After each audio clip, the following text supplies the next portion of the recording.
आइए तीसरे भक्त के भाव में प्रवेश करते हैं। दामाजी पंथ के भाव को भी प्रभु चरणों में अर्पित करते हैं। और अगले भक्त हैं परम संत श्री रामानुजाचार्य जी महाराज। और भक्तमाल में कौन है?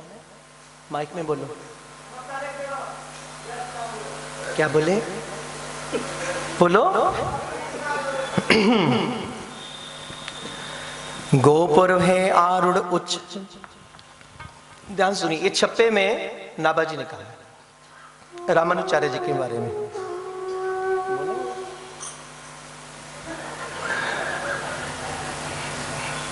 गोपुर हे आरूढ़ उच्च स्वर मंत्र उचार्यो, सूते नर परे जागी 72 श्रवण निधार्यो। तितने गुरुदेव पद्धति भई न्यारी न्यारी, कुरतारक शिष्य प्रथम भक्ति बपु मंगलकारी। कृपन पाल करुणा समुद्र, कृपन पाल करुणा समुद्र, रामानुज सम नहीं वियो। सहस आसे उपदेश करी जगत उद्भरण जतन कियो। सहस आसे उपदेश कर जगत उद्भरण जतन कियो। ये नाबाजी ने छप्पे में श्री रामानुजाचार्य जी महाराज की महिमा गाई है कि गोपुर है आरूढ़ उच्च स्वर पंत्र उचार्य। रामानुज कौन है? रामानुजाचार्य माने राम शब्द को देखिए, रामानुजाचार्य, इसका अर्थ क्या है? राम अनुज, श्री राम जी के छोटे भाई। कौन? हाँ, गुड, लक्ष्मण जी महाराज। राम जी के छोटे। तूने लोभरत क्यों नहीं कहा? शत्रुघ्न क्यों नहीं कहा? राम अनुज माने राम जी के, रघुनाथ जी के अनुज, उनके छोटे भाई श्री लक्ष्मण जी ही कलिकाल में रामानुज जी के रूप में प्रकट हुए हैं। रामानुज आचार्य मतलब आचार्य हैं, वेद की परिपाटी जानते हैं और वेद के हिसाब से श्री रघुनाथ जी की सेवा करते हैं और बड़े सावधान। गुरुदेव से परम दीक्षा मिली, भगवान नारायण के मूल मंत्र का जो मंत्र दिया गुरुदेव ने, और मंत्र देते वक्त गुरुदेव एक आज्ञा देते हैं, ये मंत्र गुप्त रखिए, इस मंत्र को किसी को बताना नहीं होता। ये पद्धति है, जब गुरुदेव आज्ञा देते हैं कान में मंत्र देकर ये बात बोलते हैं कि इस मंत्र को आपको किसी को नहीं बताना, इसका गुप्त जाप कीजिए। और रामानुजाचार्य बड़ी श्रद्धा से उसका जाप करते हैं और उसी मंत्र का जाप करके उन्होंने साक्षात भगवान का दर्शन किया। बहुत जल्दी रामानुजाचार्य जी को अपने श्री ठाकुर जी का दर्शन हुआ। लेकिन अब छप्पे में नाबाजी बोल रहे हैं, गोपुर हे आरूढ़ उंच स्वर मंत्र उचार्यो, सूते नर परे जग 72 श्रवण निधार्यो। कि गुरुदेव ने क्या आज्ञा दी थी कि जो मंत्र मिलता है उसे आप उजागर नहीं कर सकते हैं, उस मंत्र को आपको गुप्त रखना है। और जैसे ही रामानुजाचार्य जी को भगवान का दर्शन हुआ तो उनके मन में कोई भाव जागृत हुआ। और भाव क्या जागृत हुआ कि चढ़ गए ऊपर मंदिर के टीले पर, ऊंचाई पर। ऊपर चढ़कर फिर लोगों को बुलाया और वहां से जोर जोर से जो गुरुदेव ने मंत्र दिया था वो मंत्र जोर जोर से बोलने लगे। बोले श्री वृंदावन बिहारी लाल की। गोपुर है आरूढ़ उच्च स्वर मंत्र उचार्यो, ऊपर चढ़ के, ऊंचाई पर चढ़ के फिर जोर जोर से जो गुरुदेव ने मंत्र दिया था वो मंत्र सबको बोलने लगे। और वो जो भीड़ थी, जो भीड़ एकत्रित हुई देखने के लिए, जो सुना, उनमें 72 लोग थे जिन्होंने इस मंत्र को सुना और उन 72 लोगों ने ही उस मंत्र का जाप करके साक्षात श्री ठाकुर जी का दर्शन प्राप्त कर लिया। बोल श्री वृंदावन बिहारी लाल। इसलिए रामानुजाचार्य संप्रदाय के अंदर आगे 72 पद्धतियां हैं, सेवा की 72 पद्धतियां हैं, क्योंकि 72 लोगों ने सुना था और आए तो बहुत सारे थे, बहुत भीड़ थी, लेकिन सुना किसने? लाखों में किसी एक को चुनते हैं, अंदर की आवाज को सुनते हैं। अच्छा एक बात बताओ, ये बिल्कुल मेरे सामने इस पोल के पीछे कौन कौन बैठे हैं? अरे आप छिपकर बैठे तो वाह, इधर आओ सामने। हमेशा नजर में रहना चाहिए, हमेशा।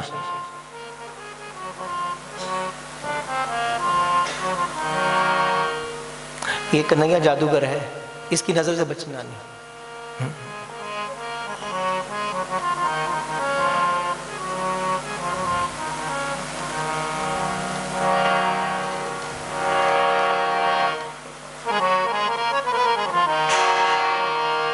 चाहे कोई चमके जी, चाहे कोई दमके, बचना है मुश्किल पिया जादूगर से। देगा ऐसा मंत्र मार, होगी पल में तेरी हार, जादू नगरी से आया है कोई जादू। अरे कृष्ण जैसा जादूगर कौन है महाराज?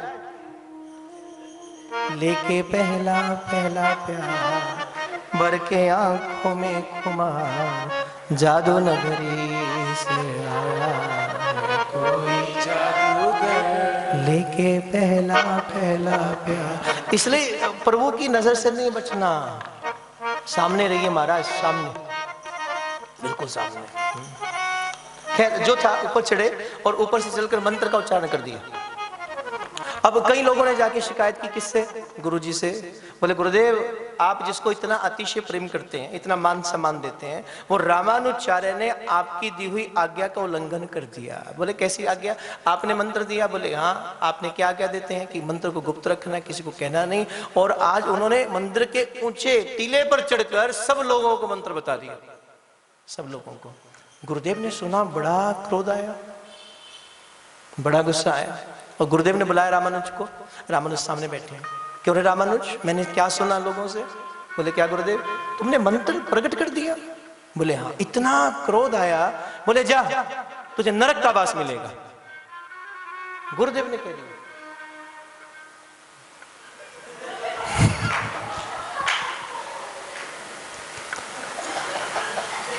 हाथ जोड़कर खड़े। हम बोले गुरुदेव आपकी आज्ञा शिरोधार्य, एक नरक छोड़िए। मैं आपके कहने से हजारों नरक भोगने को तैयार हूं, हजारों। पर तूने मंत्र क्यों दिया? अपने लिए नहीं। मैं देख रहा था कि कलिकाल का जीव कितना दुखी है, कितना पीड़ित है, और इसको अपने उद्धार का मार्ग नहीं पता। ये नहीं जानता कि इसका मार्ग कल्याण का क्या है। लेकिन जिस दिन आपने मुझे ये मंत्र दिया ना, गुप्त मंत्र दिया, और इस मेरा कल्याण कर दिया, मैं समझ गया था एक यही मंत्र ऐसा है जो हर जीव का कल्याण करने वाला है। मैं स्वार्थी नहीं गुरुदेव कि अपना कल्याण करवाऊं, मैं चाहता हूं कि आपके माध्यम से हर जीव का उद्धार हो जाए, हर जीव का कल्याण हो जाए। इसलिए वो मंत्र गुप्त रखने के लिए नहीं है, वो मंत्र जो सबका कल्याण करे, वो मंत्र मैंने सबको दे दिया, सबको दे दिया। इतनी सुनी महाराज, गुरुदेव उठे, उठाए रामानुज को अपने हृदय से लगा लिया। इतना प्रेम प्रकट हुआ, रो पड़े गुरुदेव, रो पड़े। गुरुदेव मुझे नरक की इच्छा। अरे जा पगले, मां कितनी गालियां देती है, उसका अर्थ ये थोड़ी होता है कि ऐसा होगा। गुरु क्रोध में बहुत कुछ कह देते, इसका अर्थ तू नरक में जाएगा। अरे तू जहां जाएगा वहां तो नरक भी वैकुंठ में बदल जाएगा। तेरे जैसा संत जहां होगा, जब नाम की धुन होगी, वो नाम लेने मात्र से महाराज इस जीवन का नरक भी छूट जाएगा और भगवत चरणों की प्राप्ति होगी। रामानुजाचार्य महाराज खूब मंत्र दिया, और बड़ी कथा बड़ी विराट है उनकी, लेकिन समय का भाव है, मैं समय के भीतर ही थोड़ी बातें कहने का प्रयत्न करूंगा। बाकी तो मैंने कहा ठाकुर जी की इच्छा, जो वो सुनना चाहते हैं सो उतना ही सुनते हैं, जितना उनकी मर्जी। बड़ी प्रतिष्ठा हुई रामानुजाचार्य महाराज की, बड़ी प्रतिष्ठा, कितने लोगों को जागृत किया। लेकिन लक्ष्मण है ना, तो फिर राम जी के प्रति मर्यादित, राम मर्यादा पुरुषोत्तम है, मर्यादा में रहते हैं, लेकिन रघुनाथ जी की मर्यादा की रक्षा कौन करता है? वो लक्ष्मण करते हैं। नहीं बर्दाश्त उनसे कोई उनकी मर्यादा को उल्लंघन करे। तो एक दिन क्या हुआ, ध्यान से सुनना। जगन्नाथ जी गए, रामानुजाचार्य जी जगन्नाथ गए, और जगन्नाथ जी देखा तो वहां पर चरणदास जी के सभी शिष्य जो थे जगन्नाथ जी की, ठाकुर जी की सेवा करते हैं। लेकिन जब रामानुजाचार्य गए तो उन्होंने देखा कि उनकी पूजा करने की पद्धति में गलतियां हैं। अब प्रभु की पूजा हो रही है, सेवा हो रही है, उसमें गलतियां हो रही हैं, वैदिक परंपरा का थोड़ा उल्लंघन उन्होंने देखा, वो मर्यादा नहीं देखी, तो गुस्सा आया, क्रोध आया रामानुजाचार्य को। बोले आप लोग श्री ठाकुर जी की सेवा में तत्पर है और आप गलती करते हैं, आप वैदिक नियम की उल्लंघना करते हैं, जाइए आज के बाद आप जगन्नाथ जी की सेवा नहीं करेंगे। तो कितने सारे महाराज पंडित थे वहां पर, कितने, तो सबको, अब रामानुजाचार्य क्रोध में, महाराज किसी की हिम्मत नहीं है रामानुजाचार्य जी के सामने कुछ बोलने की। लोगों ने विनती की लेकिन नहीं मानी, बोले नहीं ये अधिकारी नहीं है, इन्हें जगन्नाथ जी के मंदिर से बाहर निकाल दिया जाए।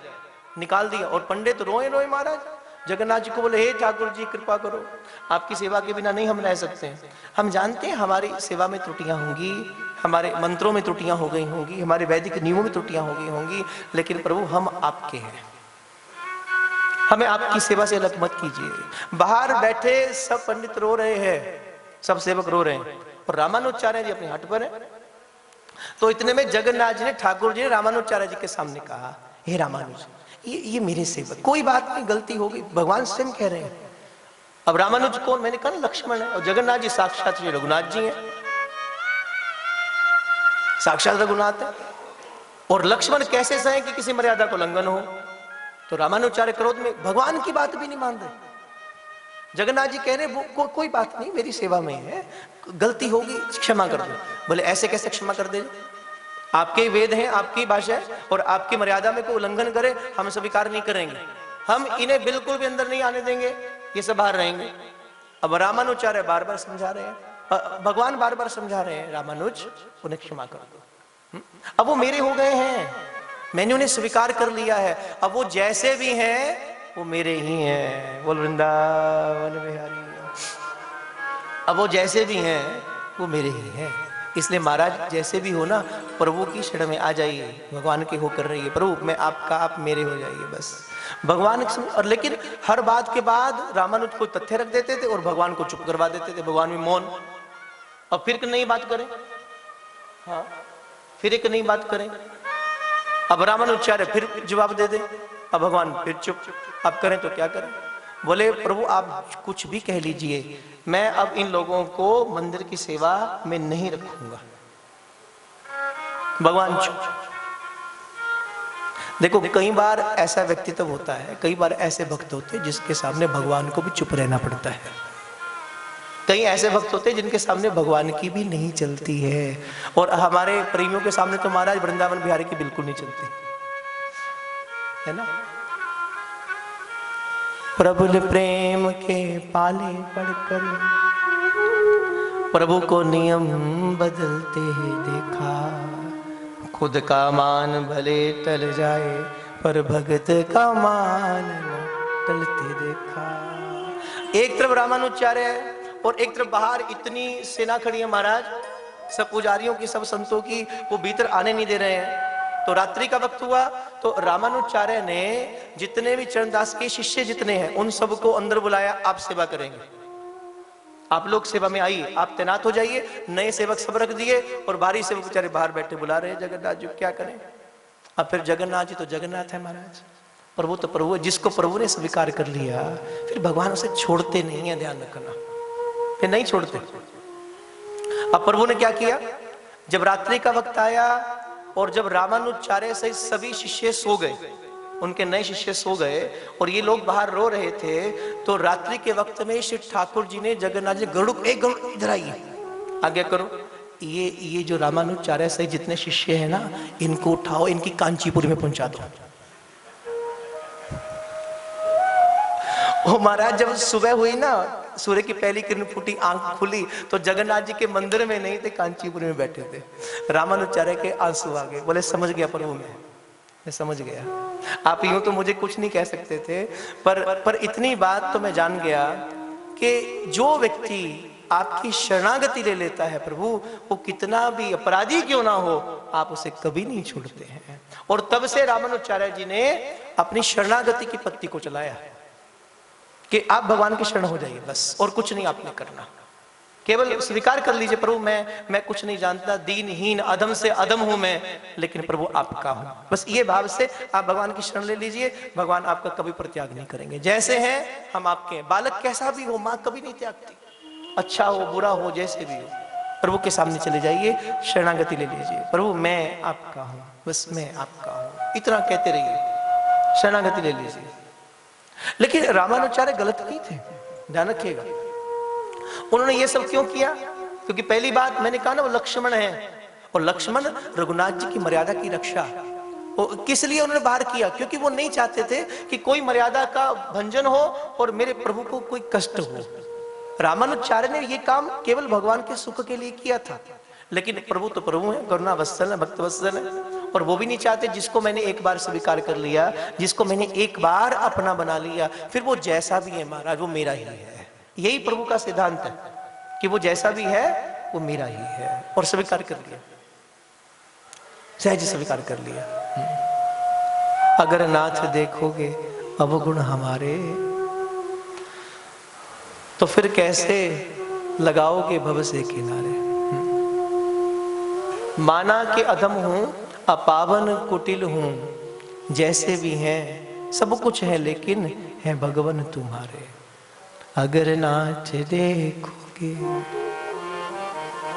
अवगुण हमारे, तो हम कैसे भव से लगेंगे।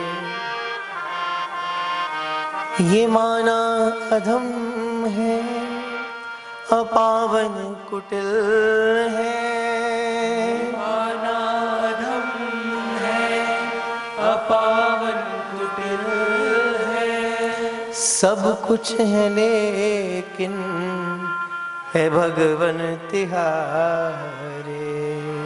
सब कुछ है लेकिन है भगवन तिहारे। अगर नाथ देखोगे अवगुण हमारे, अगर नाथ देखोगे अवगुण हमारे, तो हम कैसे भव से लगेंगे किनारे। तो हम कैसे भव से लगेंगे किनारे, तो हम कैसे भव से लगेंगे किनारे। शरणागति की पद्धति को रामानुचार्य ने जगत में स्थापित किया। आपको कुछ आता है कि नहीं आता, लेकिन अपने आप को श्री ठाकुर जी के चरणारविंदों में अर्पित कर दीजिए, क्योंकि कृष्ण का एक स्वभाव है, कोई जैसा भी है जो उस एक बार उनकी शरण में आया, जो एक बार झुकता है, गोविंद श्री ठाकुर जी इतने करुणानिधि हैं कि उसे उठाकर अपने हृदय से लगा लेते जैसे हो। लेकिन शर्त है, जैसे हो वैसे जाइए। अच्छा हूं या बुरा हूं, परदास हूं तुम्हारा। अच्छा हूं या बुरा, परदास हूं तुम्हारा। अच्छा हूं या बुरा हूं, परदास हूं तुम्हारा। अच्छा हूं या बुरा हूं, परदास हूं तुम्हारा। परदास हूं तुम्हारा, जीवन का मेरे तुम पर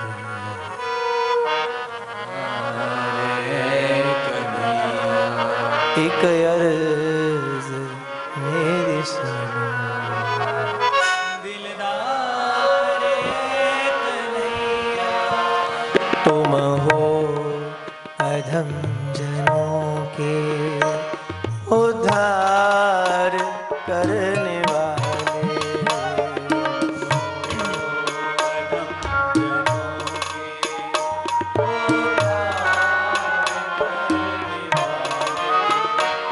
तुम हो अधम जनों के उद्धार करने वाले।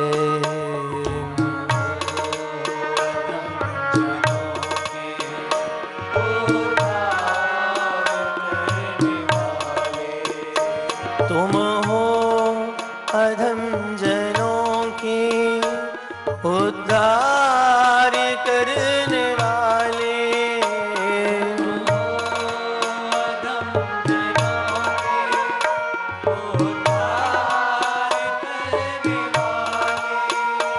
उद्धार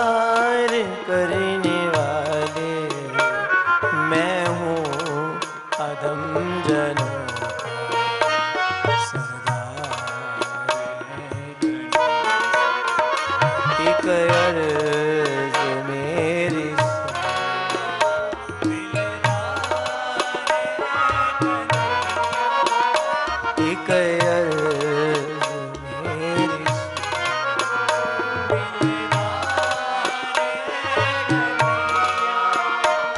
करुणा निधान करुणा करनी पड़ेगी तुमको, करुणा निधान करुणा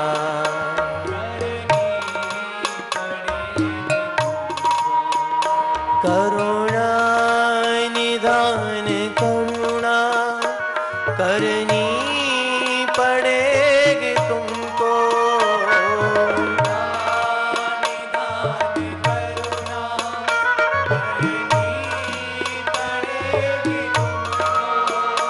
करनी पड़ेगी तुमको, वरना ये नाम हो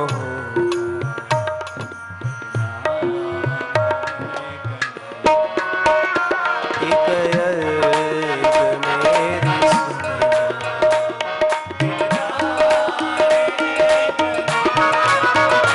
एक अर्ज मेरी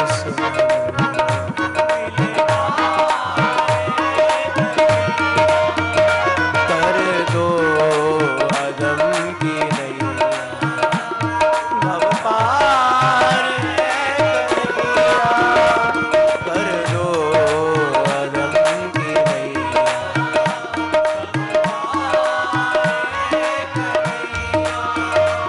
एक अर्ज मेरी सुनो, दिलदार है कन्हैया,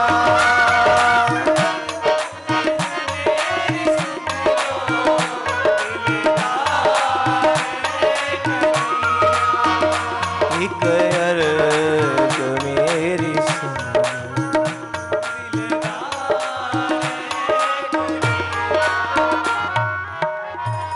तुम हो अधम जनों के उद्धार करने वाले, अधम पापी इसके समेत, तुम हो अधम जनों के उद्धार करने वाले, अधम जनों के उद्धार करने वाले, मैं हूँ। हाँ हाँ बोलो बोलो, हाँ यही अभिलाषा, आप यही कहोगे। तुम हो अधम जनों के उद्धार करने वाले, उद्धार करने वाले, मैं हूँ अधम जनों का सरदार है कन्हैया, मैं हूँ अधम जनों का सरदार है कन्हैया। यूं ही पतित पावन नहीं है आप महाराज। जेता समुद्र सागर परया ऐते ओगुण हमारे, दया करो कुछ मेहर पाओ जी डूबते पत्थर तारे।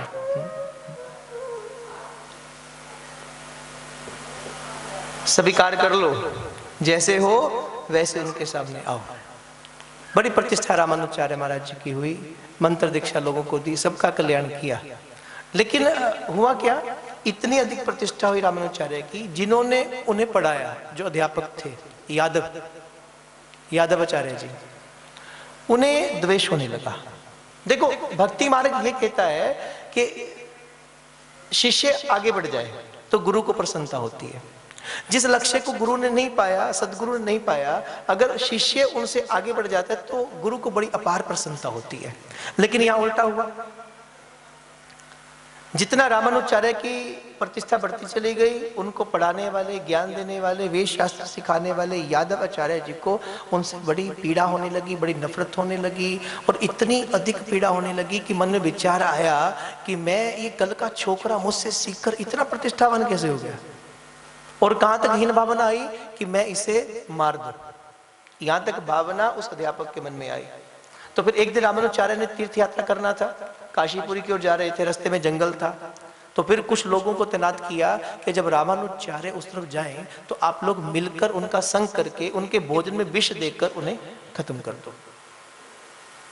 तो जब रामानुजाचार्य जी महाराज की टोली जा रही थी जंगल में, जिस स्थान पर ये लोग बैठे थे और संत रूप में ही बैठे थे, क्योंकि टोली में तभी शामिल होंगे, आप भोजन बनाना, भोजन में विष देना, और विष किसको दे देना? रामानुजाचार्य को। लेकिन जब रामानुजाचार्य चलने लगे तो चलते चलते चलते चलते थोड़ी अभी वन में प्रवेश किया था कि एक नव दंपत्ति पति पत्नी आए और श्री रामानुजाचार्य जी की यात्रा के अंदर सम्मिलित हो गए। बोले गुरुदेव आप जा रहे हैं तो कृपा कीजिए, हमारी बड़ी अभिलाषा है, हम आपकी सेवा करें, अपने हाथों से भोजन बनाकर आपको पवावें। बोले अच्छी बात। और फिर उस नव दंपत्ति ने रामानुजाचार्य जी की सेवा की, भोजन बनाया, रामानुजाचार्य जी को प्रसाद दिया, और रामानुजाचार्य प्रसाद पाकर जब वन की ओर आगे बढ़ते हैं तो देखा नव दंपत्ति नहीं थे। और फिर चलते चलते चलते चलते अचानक जो यात्रा बहुत कोस की थी, बड़ा समय लगना था, देखा कि कुछ समय के बाद ही मंदिर दिखने लगा और वो काशी नगरी में प्रवेश कर गए। समझ गए कि मेरे पास मेरी सेवा करने के लिए कौन आया था? वो साक्षात श्री मां भवानी और देवादिदेव महादेव केवल मेरी सेवा करने के लिए इस स्थान पर आए थे। और इधर अध्यापक जी को लगा कि रामानुजाचार्य जी तो खत्म हो गए होंगे, खूब खत्म हो गए। और जब ऐसा भाव मन में आया तो कुछ दिनों के बाद देखा कि रामानुजाचार्य की प्रतिष्ठा और स्पष्ट रूप में रामानुजाचार्य दिखाई दिए, तो महाराज और अधिक द्वेष आ गया और फिर निंदा करने लगे सरेआम। तो उस नगरी के राजा की कन्या, उसे कुछ दिक्कत होने लगी, किसी प्रेत की छाया पड़ने लगी, तो उन्होंने यादव जी को बुलाया, रामानुजाचार्य के गुरु को, अध्यापक को बुलाया कि आप तंत्र विद्या के द्वारा इस पर आई हुई प्रेत को, छाया को आप खत्म कीजिए, उसे खत्म कीजिए। तो लगे तंत्र मंत्र विद्या का प्रयोग करने, खूब तंत्र मंत्र का प्रयोग किया प्रेत की छाया को उतारने के लिए, कुछ नहीं बना। और कहते अंत में जब इतना अधिक तंत्र मंत्र का प्रयोग किया तो वो जो ब्रह्म राक्षस था, जो प्रेत था, वो उनके सामने आ गया। किसके सामने? यादव जी के सामने आया। और यादव जी के सामने आने के बाद बोले आप कुछ भी मंत्र का प्रयोग कर लो, तू मेरा कुछ बिगाड़ ना पाएगा, क्योंकि मैं तो ब्रह्म राक्षस प्रारब्ध के कारण हूं, लेकिन तू खुद ही राक्षस है, तो मेरा कुछ ना बिगाड़ पाएगा। और उसने सब विध्वंस कर दिया। और तब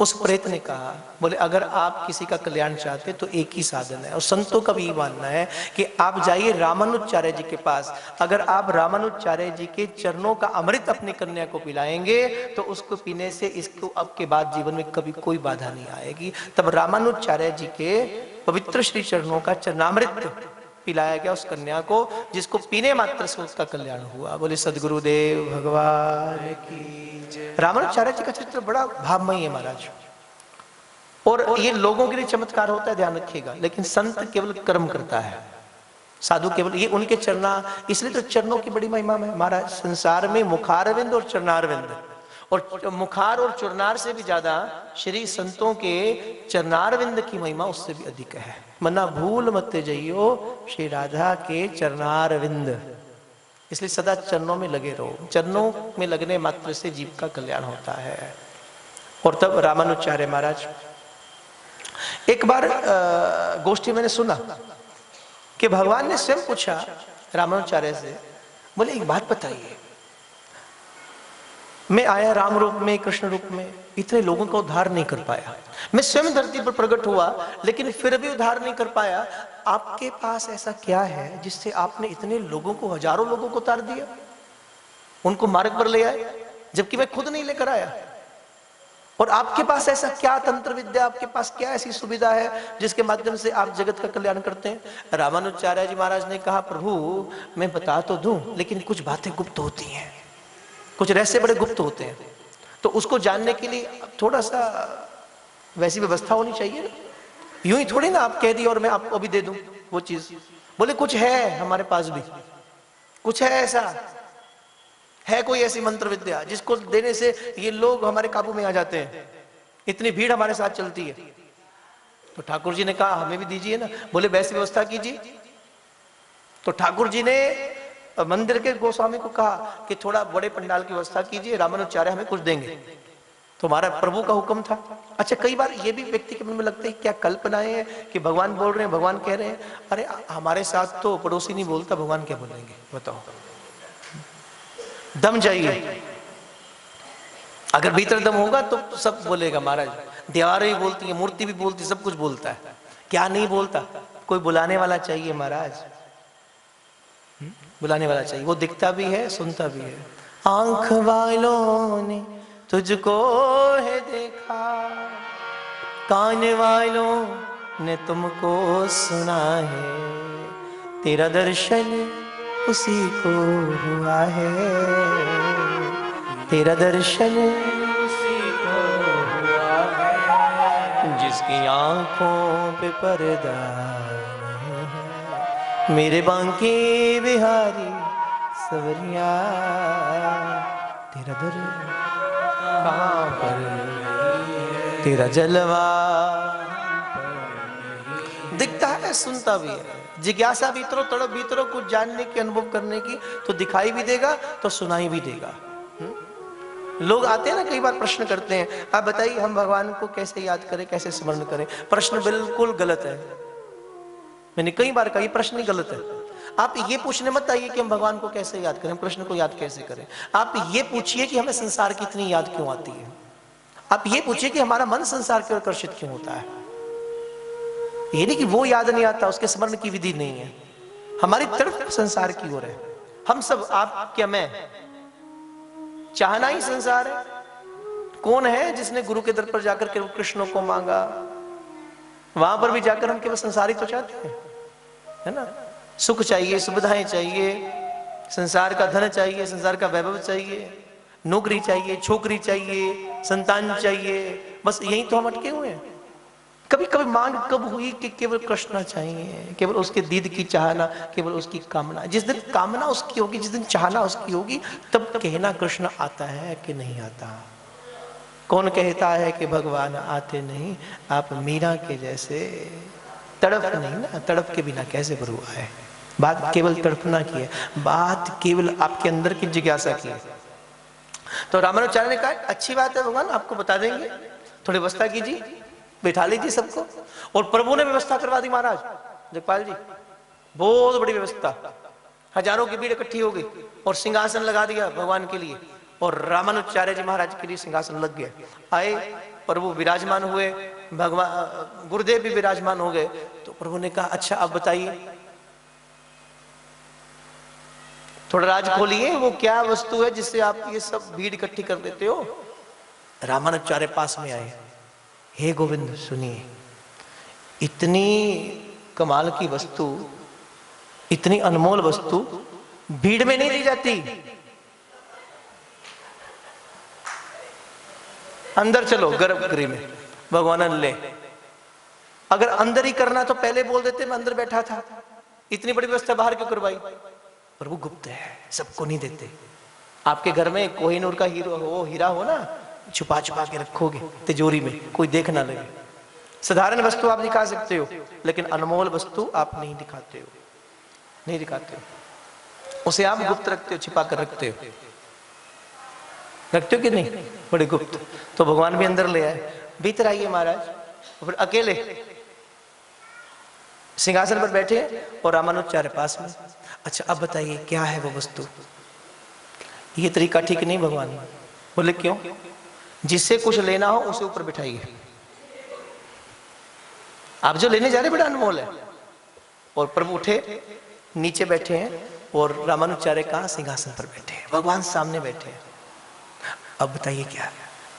इधर आओ पास में, बताइए। और पास आइए। कितनी पास? अरे कान मेरे पास लेकर आइए। और जैसे ही श्री ठाकुर जी ने अपना कान श्री रामानुजाचार्य जी के पास किया, पकड़ा, क्या किया?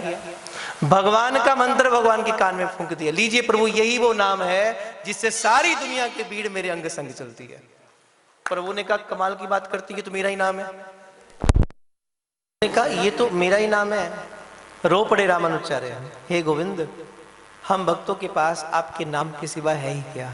यही हमारा अनमोल धन है, यही हमारा धन है और इसी परम धन को हम लोगों में बांटते फिरते हैं। जिस रघुनाथ जी के स्वरूप ने इतने लोगों का उद्धार नहीं किया, उसी राम जी के नाम ने जन जन का कल्याण कर दिया। प्रभु भक्त के पास केवल नाम की शक्ति है और इतनी बड़ी शक्ति है महाराज कि भगवान को नीचे बैठना पड़ा और परम संत रामानुजाचार्य महाराज को ऊपर बैठना पड़ा। भगवान बड़े प्रेम से वो अपना ही नाम दीक्षा, ये पहली बार घटना घटी है जब किसी संत ने परमात्मा को नाम दीक्षा प्रदान करके उस नाम के रंग में रंग दिया। अन्यथा आज तक भगवान का नाम भक्तों को दिया जाता है, लेकिन पहली बार रामानुजाचार्य महाराज ने भगवान को नाम देकर उन्हें अपना शिष्य बना लिया। पर यही परम धन है। और समय का भाव है, समय भाव के कारण मैं